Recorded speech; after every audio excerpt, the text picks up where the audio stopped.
اعوذ باللہ من الشیطان الرجیم بسم اللہ الرحمن الرحیم رب اشرح لی صدری ویسر لی امری واحلل عقدۃ من لسانی یفقہوا قولی۔ بکھرے موتی، چوتھا حصہ۔ آئیے جنت عدن کی سیر کریں جس کے 5000 دروازے ہیں اور ہر دروازے پر 5000 فرشتے ہیں۔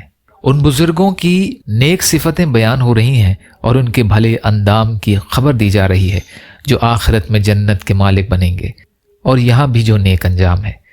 یہ منافقوں کی طرح نہیں ہوتے کہ عہد شکنی اور غداری اور بے وفائی کریں۔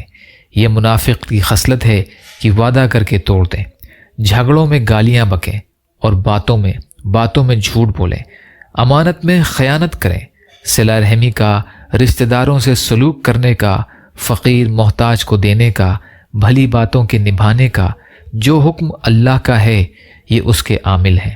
رب کا خوف دل میں رچا ہوا ہے، نیکیاں کرتے ہیں فرمان خدا سمجھ کر، بدیاں چھوڑتے ہیں نافرمانی خدا سمجھ کر، آخرت کے حساب کا کھٹکا رکھتے ہیں اسی لیے برائیوں سے بچتے ہیں، نیکیوں کی رغبت کرتے ہیں، اعتدال کے راستے نہیں چھوڑتے، ہر حال میں فرمان خدا کا لحاظ رکھتے ہیں، حرام کاموں اور اللہ کی نافرمانیوں کی طرف گو نفس گھسیٹے لیکن وہ اسے روک لیتے ہیں، اور ثواب آخرت یاد دلا کر مرضی مولا رضا رب کے طالب ہو کر نافرمانیوں سے باز رہتے ہیں، نماز کی پوری حفاظت کرتے ہیں، رکوع سجدہ کے وقت خشوع و خضوع شرعی طور پر بجا لاتے ہیں، جنہیں دینا اللہ نے فرمایا ہے انہیں اللہ کی دی ہوئی چیزیں دیتے رہتے ہیں، فقراء، محتاج، مساکین، اپنے ہوں یا غیر ہوں، ان کی برکتوں سے محروم نہیں رہتے، چھپے کھلے دن رات وقت بے وقت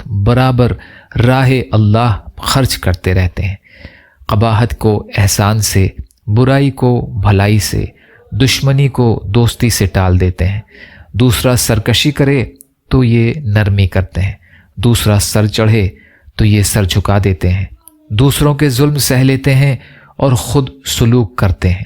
تعلیم قرآن ہے کہ بہت اچھے طریقے سے ٹال دو تو دشمن بھی گاڑھا دوست بن جائے گا۔ صبر کرنے والے صاحب نصیب ہی اس مرتبے کو پاتے ہیں۔ ایسے لوگوں کے لیے اچھا انجام ہے، وہ اچھا انجام اور بہترین گھر جنت ہے جو ہمیش کی والی اور پائیدار ہے۔ اس موضوع کا باقی حصہ انشاءاللہ کل کی ریکارڈنگ میں۔ یا اللہ ہم سب کو کہنے سننے سے زیادہ عمل کی توفیق عطا فرما۔ یا اللہ مظلوم فلسطینیوں، کشمیریوں، روہنگیا مسلمان اور مسلمان جہاں بھی پریشان حال ہیں، ظالموں کے ظلم کا شکار ہیں، ان کی بھرپور مدد فرمائیے۔ ہم سب کو اپنی استطاعت کے بقدر اپنا حق ادا کرنے والا بنائیے۔ یا اللہ اپنے حلال میں سے دیجیے، حرام سے بچائیے، اپنے غیر سے بے نیاز کر دیجیے، جو مانگا وہ بھی عطا کر دیجیے، جو مانگنے سے رہ گئے وہ بھی عطا فرمائیے۔ اللہم لا تسلط علینا من لا یرحمنا ولا یخافک فینا، اللہم اجرنی فی مصیبتی واخلف لی خیرا منہا، ربنا تقبل منا انک انت السمیع العلیم برحمتک یا ارحم الراحمین، لا الہ الا اللہ محمد رسول اللہ۔ السلام علیکم۔